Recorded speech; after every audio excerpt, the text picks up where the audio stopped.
Before the world ever believes in you, you've got to believe in yourself. Before the world ever hears your voice, you've got to talk to yourself. I'm not talking about casual self-talk. I'm talking about the kind that builds empires, the kind that wakes up warriors, the kind that forges discipline over distraction, purpose over comfort, and identity over ego. This isn't just about talking. This is about commanding. This is about rewiring your mind like the top 5%, like the FAR CS5. Because for the past 5 days, I've been having conversations with myself that changed my reality.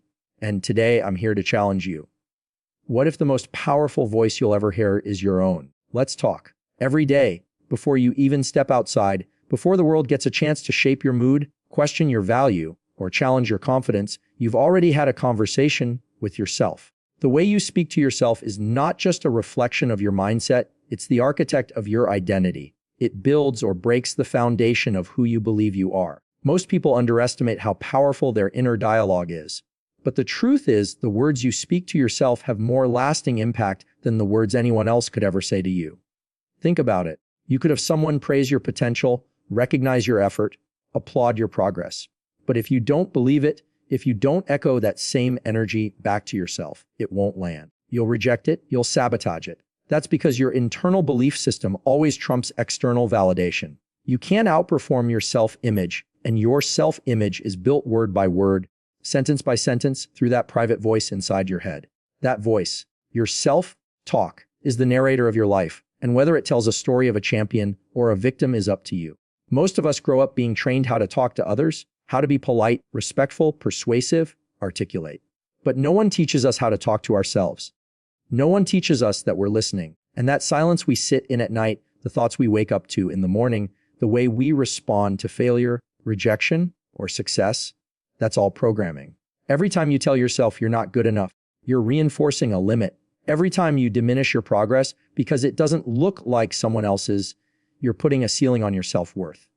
And here's the catch. You start living according to that ceiling. You act smaller. You hesitate longer. You aim lower. Self-talk isn't some fluffy motivational concept. It's your internal operating system. And like software, it runs in the background 24/7, influencing your decisions, your reactions, your emotions. If the code is broken, if it's full of fear, doubt, and negativity, then even when opportunities present themselves, you'll find a way to miss them, mess them up, or misinterpret them. But if the code is strong, if it's written in confidence, clarity, and vision, then you move differently. You carry yourself with the energy of someone who's already arrived, even if you're still on the journey. That's the difference between people who keep winning and people who keep waiting. Winners speak from victory, not for it. Their self-talk sounds like certainty, like intention, like grit. It's not arrogance, it's alignment. It's the decision to speak from a place where the future is already real in their mind. Because they understand this, your subconscious doesn't argue with you. It doesn't debate whether what you're saying is true or false. It just listens, it believes, it absorbs, and then it acts accordingly. So if you constantly tell yourself that you're tired, that you're behind, that you're unworthy, your mind will begin to filter reality through that lens. You'll start to see only what matches that story. But the reverse is just as true. If you choose to speak like someone who's already won, not because you're faking it, but because you're choosing to believe in your direction, your mind begins to adapt. Your body follows. Your habits align. You begin to walk into rooms like you belong there. You begin to approach challenges like you've already solved them. You start to treat your goals like they're overdue, not out of reach. And that creates momentum. That momentum builds belief. And that belief fuels even better self-talk. It's a cycle, a powerful one, but only if you choose the right words. And it is a choice. No one else can manage your inner voice but you. Life will always throw noise at you. Opinions, criticism, doubt, distraction. But it's your internal narrative that decides what sticks. Two people can face the same setback. One will take it as a sign to quit. The other will talk themselves into resilience. Same situation, different result. Why? Because of self-talk. One voice says, "This always happens to me." The other says, "This is just another lesson I'll use to level up." Same pain, different power. This is why it's critical to speak with conviction, even when you don't feel it yet.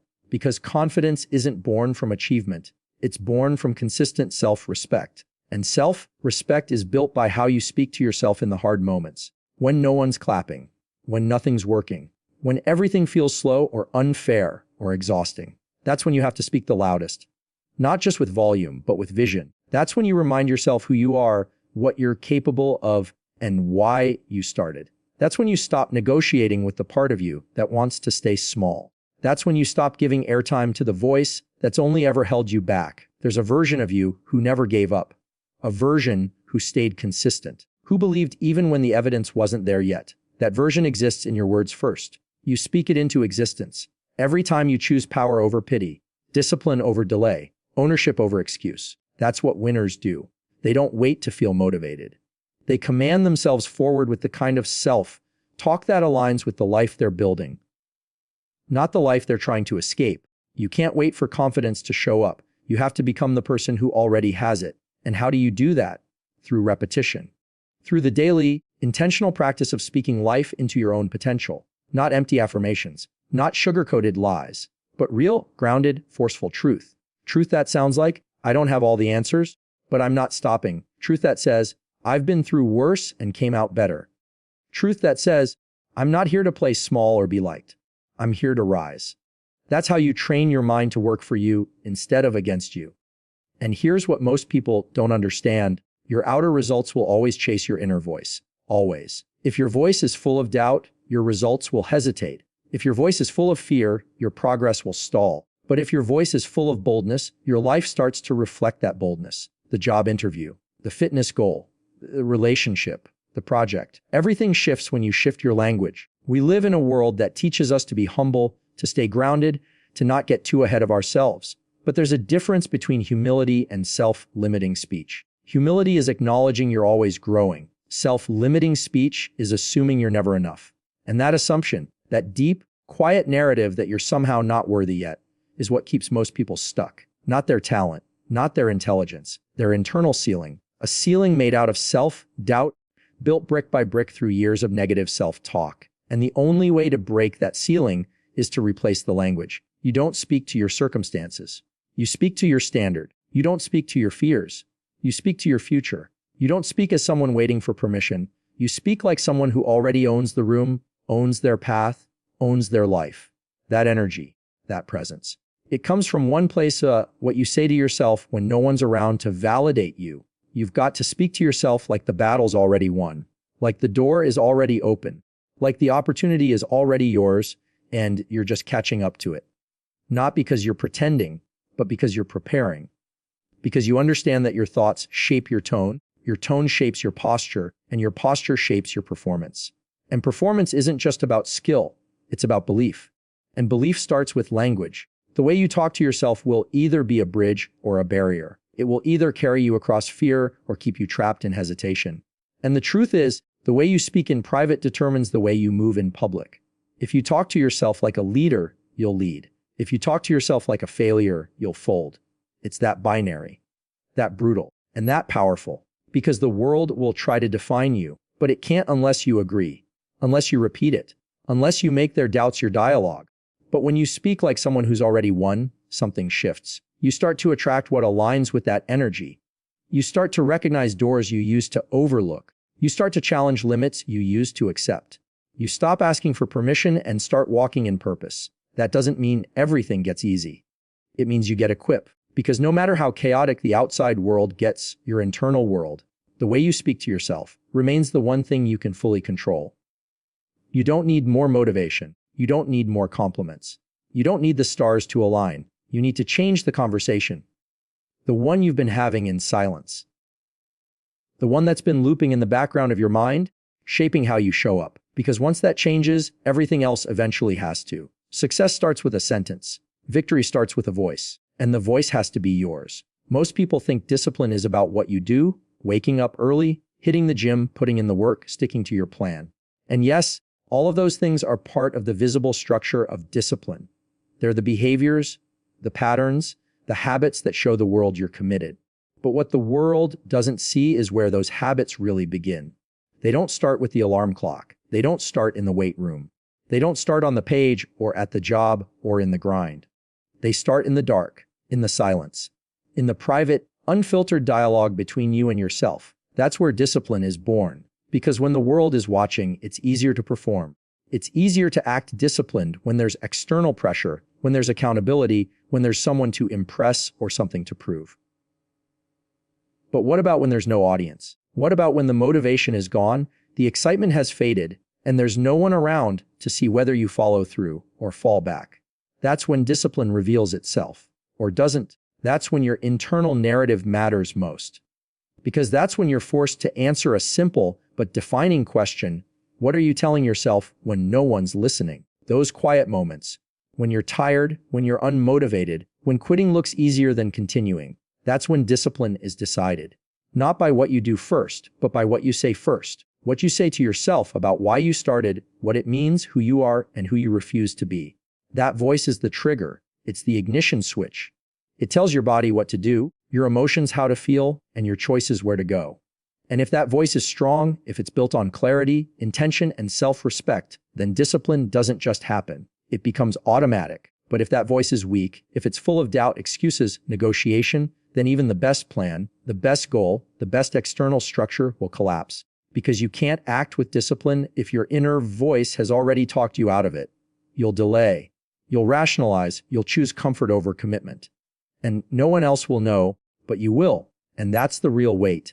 Not the missed workout or the skipped session or the broken promise to someone else, but the broken promise to yourself. That's where self-respect erodes. That's where confidence fades. And that erosion doesn't happen in public. It happens silently in the conversations you're having with yourself in real time. Most people assume discipline is fueled by willpower, by pushing through with brute force, by grinding harder. But the truth is, willpower runs out. It's a limited resource. What lasts longer, what sustains you when willpower dies, is identity. And identity is shaped by how you talk to yourself. Every disciplined action is rooted in a belief. I'm the kind of person who doesn't skip. I'm someone who finishes what I start. I don't negotiate with laziness. Those beliefs don't come from action first. They come from conversation. From the words you repeat to yourself over and over until they become your internal standard. If you're constantly telling yourself, I'm just not consistent, or I'm too lazy, or I can't focus, that becomes the script you live by. And no matter how many systems you try to build, they'll all fall apart under the weight of that belief. Because eventually when things get hard, you'll default to what you believe is true about you. But the opposite is also true. If you feed yourself a different story, one of strength, one of ownership, one of resilience, then when things get hard, that's what you fall back on. You stop waiting to feel ready. You stop needing things to be easy. You move because you've already convinced yourself it's who you are. Discipline isn't something you find. It's something you train. And training starts with language, with tone, with self-awareness. It's the quiet, firm voice that cuts through the noise of your excuses. The one that says, get up, keep going. This matters. It doesn't yell. It doesn't beg. It commands. It reminds. It reinforces. That voice is built through repetition. Every time you follow through on a small promise to yourself, you give it more power. Every time you show up when you didn't feel like it, you give it more weight. Over time, that voice becomes the default. And when it speaks, you listen. That's when discipline becomes who you are, not just what you do. But getting to that point means learning how to win the battle in your head before you ever win in life. It means learning to catch the lies you tell yourself before they take root. It means identifying the subtle ways your mind tries to pull you off course. You've done enough for today. You'll start fresh tomorrow. This one time doesn't matter. Those are the moments where people lose. Not because they don't have a good plan, but because they don't challenge that voice. They let it speak without consequence. And over time, it speaks louder. It takes over. It becomes the dominant narrative. And that narrative becomes your life. The people who seem unshakably disciplined aren't stronger than you. They're not built differently. They just have a different relationship with that voice. They've trained themselves to respond instead of react, to challenge instead of comply. They've taught themselves to find pride in doing what needs to be done, even when no one else sees it, especially when no one else sees it, because they understand that the reward isn't just in the result, it's in the identity built along the way. And that identity, that comes from those late nights, early mornings, cold showers, lonely workouts, and focused hours that no one claps for. And here's the hard truth: if you only move when the world is watching, you'll never reach your potential. Because the world won't always watch. It won't always care. It won't always validate. So if your discipline depends on praise, you'll burn out. If it depends on pressure, you'll crumble when it's gone. But if it depends on purpose, on the internal standard you've set for yourself, then nothing outside of you can shake it. And that kind of discipline, that's rare, that's dangerous. That's powerful. You build it every time you tell yourself the truth and act on it. Every time you say, I don't feel like it, and still do it anyway. Every time you say, this is hard, and still lean in. Every time you silence the part of your mind that wants to retreat and instead amplify the part that wants to rise. That's the real work. Not the task itself, but the self-mastery behind the task. Not the routine, but the resolve beneath it. And yet, so many people chase new routines hoping to feel more disciplined. They look for hacks, apps, accountability groups, trying to outsource something that can only be built internally. All of those tools can help, but they're not the source. The source is your decision. It's the agreement you make with yourself, day after day, to live above your feelings. To lead yourself even when you're exhausted, overwhelmed, uninspired. Because discipline isn't about what you do when things feel good. It's about what you do regardless of how you feel. That mindset isn't glamorous. It's not loud. It's not flashy. But it's what separates the people who want growth from the people who actually grow. It's what separates potential from performance.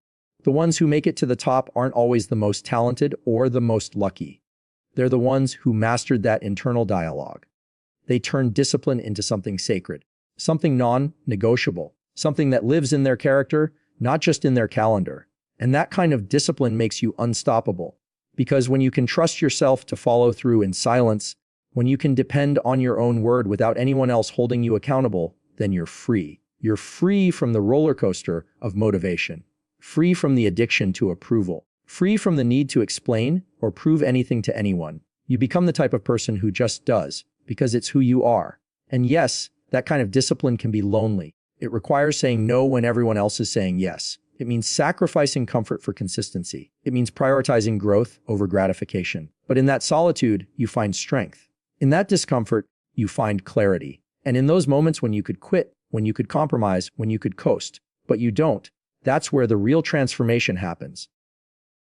No one will see those moments. No one will celebrate them. But they matter. Because those are the moments that shape your identity more than any achievement ever could. Not the day you hit your goal, but the day you refuse to skip it. Not the day you got recognized, but the day you refused to be average when no one else was watching. That's the work that builds self-trust. That's the voice that says, I am who I say I am. And once you build that voice, discipline becomes a natural byproduct. Not something you force, but something you follow. Not something you chase, but something you embody.